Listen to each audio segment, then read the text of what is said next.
안녕하세요. 커피토크 이장우 박사입니다. 오늘은 좀 특이한 준비를 했습니다. 혹시 체즈베 이브릭이라고 들어보셨나요? 거기 국제심사위원이신 우리 송인영 바리스타를 만나서 아주 좋은 말씀 나누도록 하겠습니다. 안녕하세요. 네, 안녕하세요. 반갑습니다. 반갑습니다. 네. 오늘 뭐 보여주실랍니까? 일단 이번에 5월 달에 있을 체즈베 이브릭 국가대표 선발전 전에 이제 최근에 이브릭에 대한 관심이 굉장히 많이 높아지고 있어서요. 이제 거기에 관한 어떤 심사 규정이라던가 이제 체즈베라고 하는 커피가 어떤 건지 간단히 설명을 좀 드릴까 합니다. 저도 진짜 궁금합니다. 이브릭은 들어봤었는데 체즈베는 처음 듣거든 저도요. 그래서 너무너무 궁금해요. 뭐 좀 설명도 좀 해주시고. 일단 이브릭이라고 하는 거는 이제 지금 여기에 나와 있는 이 기구가 체즈베 커피를 끓이는 체즈베라는 기구인데요. 이제 여기에 좀 주둥이가 길고 뚜껑이 달려있는 게 있는데 그거를 이브릭이라고 하고요. 요거 이제 체즈베라고 하고요.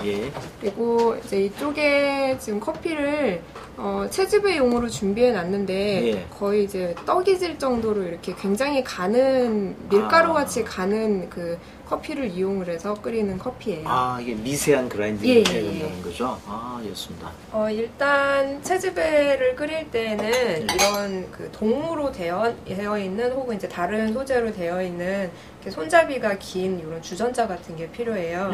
원래 이제 이게 그러니까 터키쉬 커피라고도 얘기를 하는데요. 터키의 전통 커피예요. 그래서 터키에서는 이제 뜨거운 모래, 그러니까 샌드워머라고 하는데 뜨거운 모래 위에다가 이거를 이렇게 두고 본인이 알아서 자기 커피를 내려서 먹는 그런 문화를 가지고 있거든요.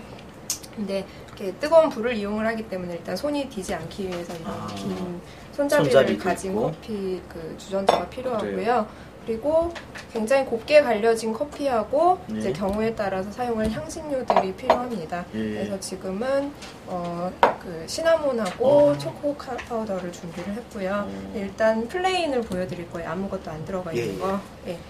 일단은 체즈베 사용을 하실 때는 사용되는 물 양을 이제 내가 사용할 컵을 이용을 해서 계량을 해요.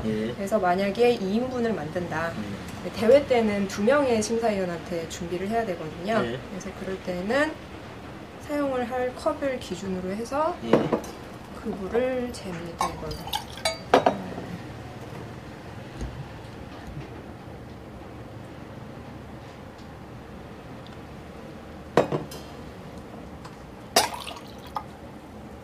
사용할 커피의 양은 딱히 정해져 있지는 않아요. 이렇게 우리나라 김치가 그렇듯이 이게 전통 커피다 보니까 대략적으로 본인이 사용을 하는 양만큼만 이제 사용을 하게 됩니다.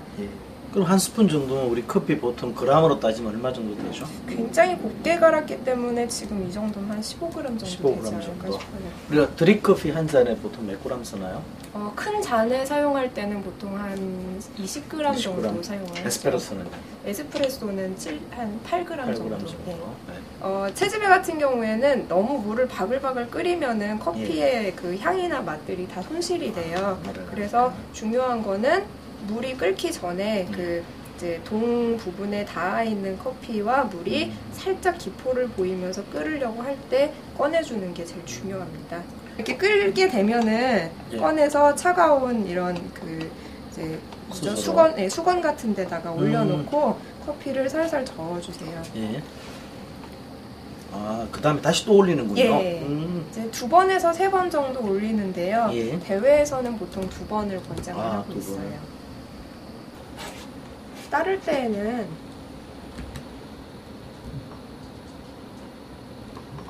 조금씩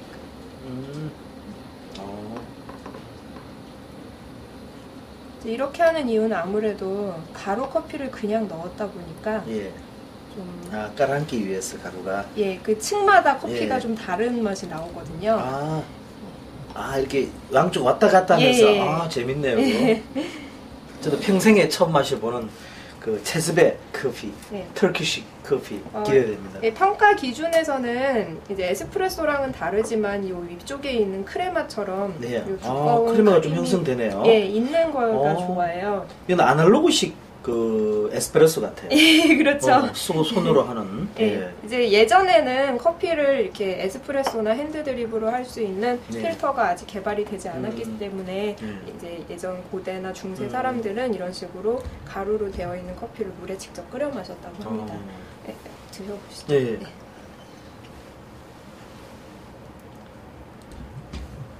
좋습니다. 이게 오늘 비가 오기 때문에 이 냄새가 너무 좋은 것 같아요.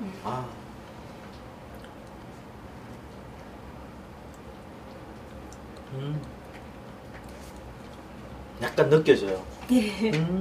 아주 독특한 맛 같아요.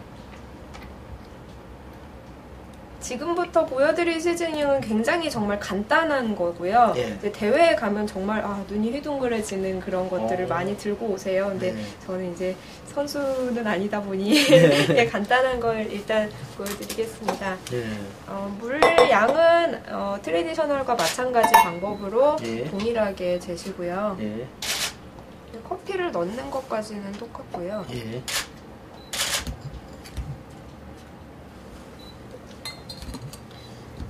이제 시즈닝 혹은 이제 대회에서는 시그니처 메뉴라고 해요. 그래서 본인이 그 표현하고 싶은 어떤 커피의 맛이라던가 그런 것들을 내는 거라고 생각을 하시면 되는데요.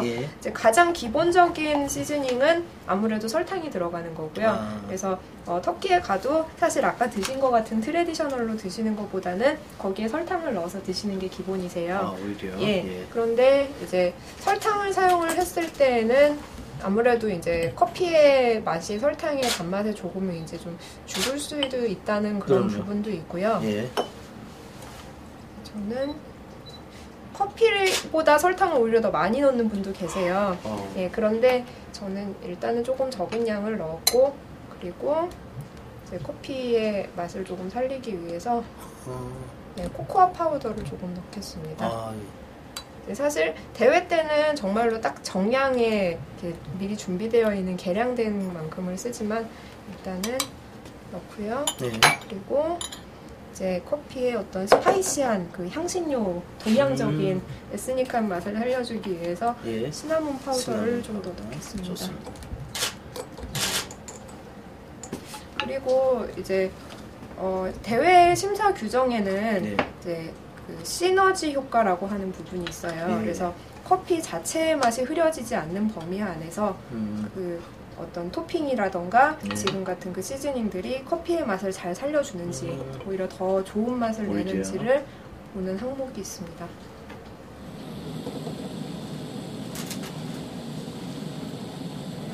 일단은 너무 뜨겁지 않게 역시 대회 기준에는 바로 음식이 서빙되는 즉시 먹을 수 있어야 한다라는 규정이 있기 때문에 너무 뜨거운 음료를 줘서 심사가 입을 댄다거나 하면은 그것도 감점 요소가 되거든요. 그래서 반드시 그때그때 먹을 수 있는 온도까지 식힌 다음에 이번에도 마찬가지로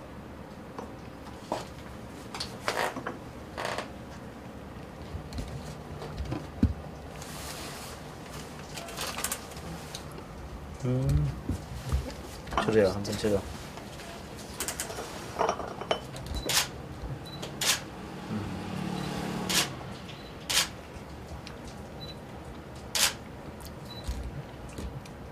이는 계피. 그 이게 뭐 계피차? 커피보다는.